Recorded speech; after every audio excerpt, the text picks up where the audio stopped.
Hello everyone, this is Leo from the Monkeys Making Misplays channel, and today I'm going to be showing my deck profile of the Nirvana Jheva deck. This deck just recently received some really needed upgrades in set 10 with the addition of a countercharger and a searcher. There was a prayer dragon. So let's start this off.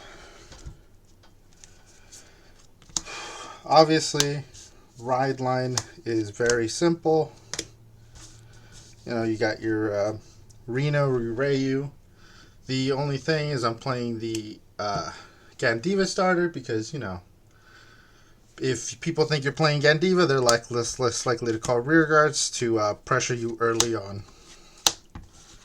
So ride line's pretty simple. The only thing that is different is the starter. And then for the main deck, we have 3 copies of Jheva in the main, obviously. No copies of any of the grade 3 Virinas, simply because I think that this deck needs shield, since you're playing a lot of pieces. There's 4 mirrors. Mirrors is the newest card added in set 10. It gives you the ability to, when placed on rearguard by crossover dressing, you can choose 2 units with Virina. Those can be either the cross overdress units or the original overdress units, and it will put them on itself as original dress. Then when it attacks while in the crossover dress state, it gains plus 10 until the end of that battle, and you can detach a original dress with Virina to either draw a card or countercharge, which is one of the deck's biggest issues before this set. Its inability to draw extra cards from anywhere else or have CB to do other plays. This card finally helps it do that. So 4 copies, because this is, in my opinion, probably the best card in this deck. And then because you want to draw more cards, 4 arcs. Arcs is just an easy, hey, I would like to draw 2 more cards for free, and it's a 15k attacker. It's a pretty good number. It'll hit your opponent's grade 3 without any power boost of any sort. So 3 arcs because, hey, who doesn't like drawing cards? And finally, I play 3 Veals Virina. I really like this guy. I only have 2 FRs, which is kind of shitty because I wish I had all 3, but that's fine. This guy is, in my opinion, the unit that you should be playing in this deck instead of over the other ones, because it has resist. It is unaffected by your opponent's effects. So with Gandiva becoming so popular, things like Lock, Retire being so predominant, it's a unit that can just stick around. Also, it having the ability to get you back one of your mirrors, which, as we said, is a pretty cool card to get early on, is great because you can pitch them, crossover dress into shield, and then get yourself back to mirrors. It's also extra shield, being a 15k intercept and a 15k attacker. It's not a weak attacker by any sense. Persona right, it's at 25 by itself. Sure, that doesn't hit the magic number, but it's still a very good number nonetheless. Being able to hit through 1 trigger, so good. So Veals Virina, in my opinion, is a very good card for the current metagame. And then we have 4 of the new Mirror Prayer Dragon. This unit's ability says whenever he becomes an original dress, you can Soul Blast 1 to check top 7 and get yourself 2 cards with Virina. That can be shield, that can be arcs, or it can be mirrors. And you're allowed to put 1 into your hand and 1 into the bin. Because of Veals, you can get yourself a mirrors and a Veals and then throw mirrors into the grave and then get it back with Veals. So essentially you get 2 cards for the cost of 1, right? You don't have to, essentially you don't pitch 2 cards in reality. So this card is really good for deck thinning. It does cost a Soul Blast, which the deck doesn't produce much, but thankfully the deck also doesn't use much either. This deck is primarily using CB, so there's not as much soul usage. So if you can pull that off, 2 or 3 times, you're good with just the things in your ride line. And then we're playing Flash Equipped Dragon Bramhalda. This is just the Prayer Dragon version of Arcs. It allows you to draw 2 and ditch 1. So, hey, more draw, more good, right? That's the entire point of this deck, is that you're just drawing cards to stay alive while you being able to put out some decent numbers from your mirrors and from your being able to restand. So this card is just here to draw your extra cards. And then the obligatory 4 PG. I don't own the Blitz Order PG, so I can't play it. If I did, I'd probably just cut out one of these, probably the FR, because it's just weird to just have the one. But if you have the Blitz, you can play it. If you don't, and you're broke like me, you can just play the 4 PGs. There's no hurt in it. And then the final unit are 4 Trickstar, obviously. You need Trickstar to do anything. Overdress, cross overdress, whichever one it is. So 4 Trickstar, because you want to see this little bastard as often as you can. So 4 of them. I was considering playing him in the ride line, but it just seemed a little risky because sometimes you don't find that mirror prayer dragon. So he just kind of stays there. So I just thought it'd be easier to just play the 4 in the deck. And then for triggers, I play 5 draw triggers, 4 being the effect one and then just a regular one. Because you really want to draw cards with this deck to stay alive. So, 4 effect ones because they're just 10k shield. And then the regular one because, there's no more effect draws. For crits, you have your 2 vanilla crits and then your 4 soul charge crit, because even if you're not using that much soul in this deck, it's nice to just have the option here to gain accessibility to extra soul if you need to. You really don't ever have to, but it's nice to have the choice there. And then we have 2 vanilla heals and 2 of the multi-attack heals. These can be whatever you want them to be. Currently, I would probably suggest using the ones from set 10 themselves. No, not set 10. Set 9, the Dragon Tree set.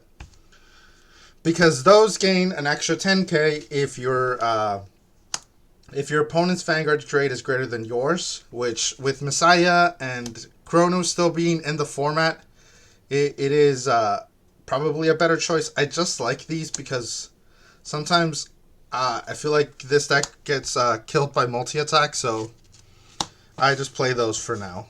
And then, obviously, your Dragon Empire OT.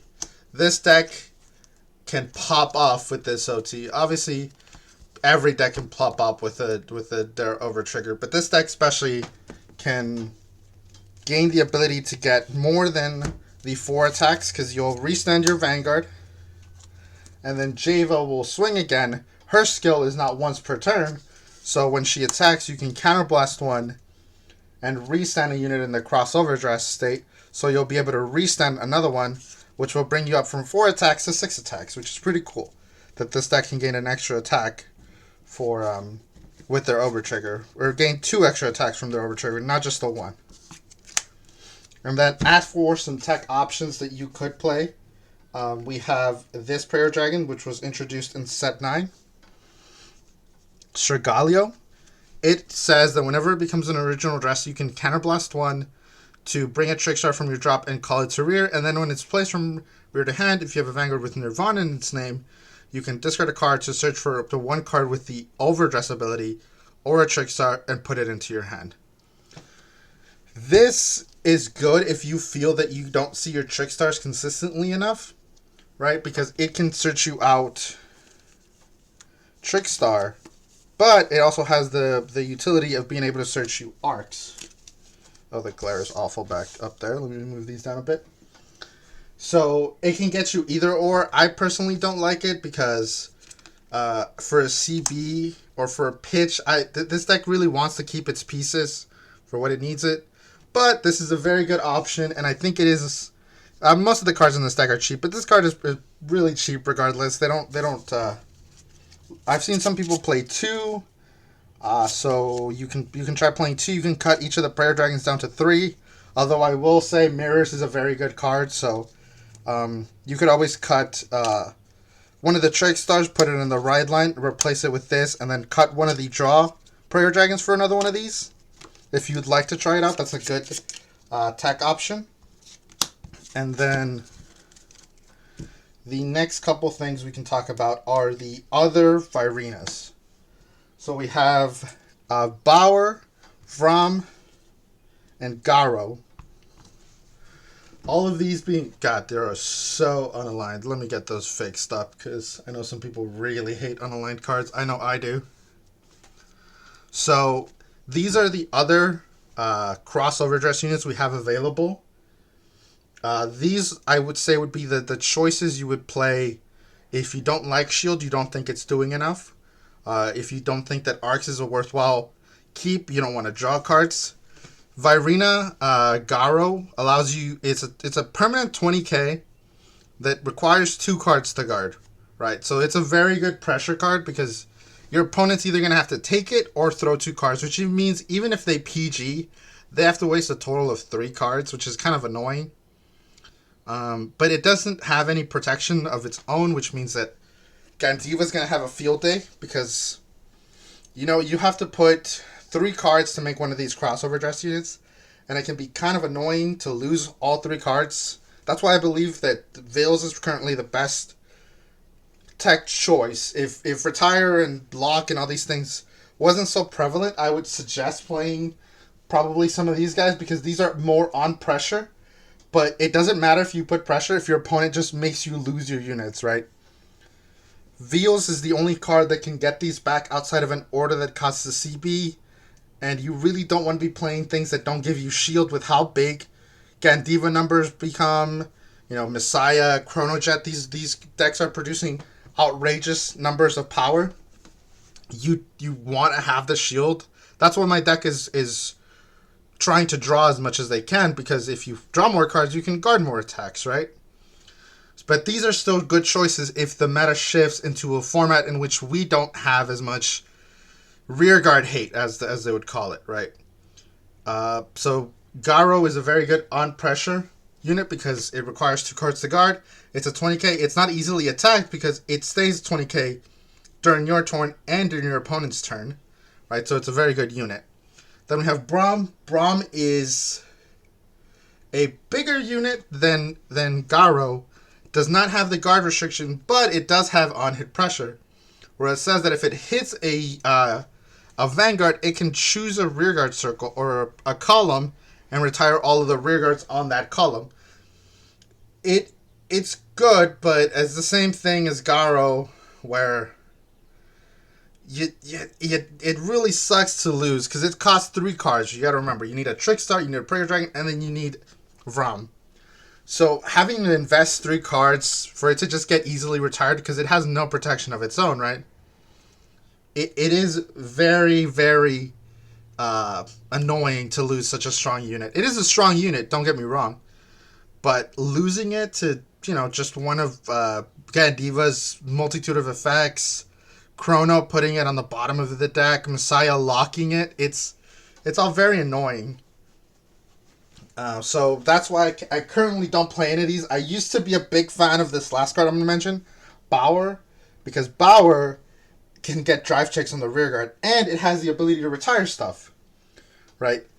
If I had more space in the deck, I would probably tech in at least 2 Bauer, but currently I like the way the deck plays as is. I have played against Gandiva with my deck currently, and it does pretty well because I'm able to keep my resources and keep my units on the board, which is really good because Gandiva can't just keep wiping my board, right? I can just play 2 Veils, and they can't get rid of it. I'll have those attackers. They have to attack into them, but if they're attacking into them, that means I'm not getting attacked, which is pretty good. So Bauer is the unit that I would probably put before these 2, because the ability to get drive checks on rearguard, it is also able to get +10 if you wipe your opponent's board. It's a very, very good unit. Prior to Gandiva coming out, I had the 3 Bauer in the deck, but since there's a lot more rearguard hate, I'm moving into a more defensive style of play where these units, although nice, don't provide the or don't merit them being made, right? Because you'll lose them very quickly. Veils is going to stay, and it can provide shield. It gets you a card back. It is a difficult card to get rid of, so that's why I prefer Veils over these other two, and as well as Mirrors being able to just get you 2 draws if you don't want to like countercharge. So yeah, that is my current. Again, I'm gonna put this straight because I know people are OCD about it. It's not perfectly straight, but I feel like neither is this mat. Okay, so that was my Gandiva list. I hope you liked it. We are gonna start trying to make content on this channel. This channel is gonna be me and my friends. We'll try to provide gameplay. We'll try to provide tournament results. We'll do some more deck profiles. We are constantly trying to play this game. We love playing Vanguard. It is very fun for both of us. My buddy built Gandiva, which is great because I can test against him. He has the Chronojet deck. I have the Messiah deck. Once the the newest the Luard and the Shiranui ones come out, I'm gonna get Luard because clearly you can tell that I am kind of a simp. Understandably so. He is very attractive, and he's cool as fuck. My buddy's going to be playing Shiranui, so we have those. We will also be getting a case of set 11. When we get that case, I will try to do a case opening for the channel so that we have some of that content as well. This is our first video. I'm recording it by myself. Please tell us anything you would like to see from us. We are open to anything. We're just starting out. There's not much on our channel yet. This is probably going to be the first video I edit and see how I can go about doing that. But if you enjoyed it, please consider subscribing. I've heard that that's what matters in this. I don't know if it's true or not, but if it is, we will be making more content like this. I was a little nervous. This is my first time recording. I know my camera isn't on the screen, but it's still nerve-wracking. It's weird. I thought this would be a lot easier. I thought this was easy because it took me a while. I've taken a week to try to set up this. I set up a desk, camera, all this stuff. I thought that was going to be the most strenuous part, but recording this was a very interesting experience. But I will leave you with that. This has been Leo with the Nirvana Jheva deck list. I hope you all have a good day.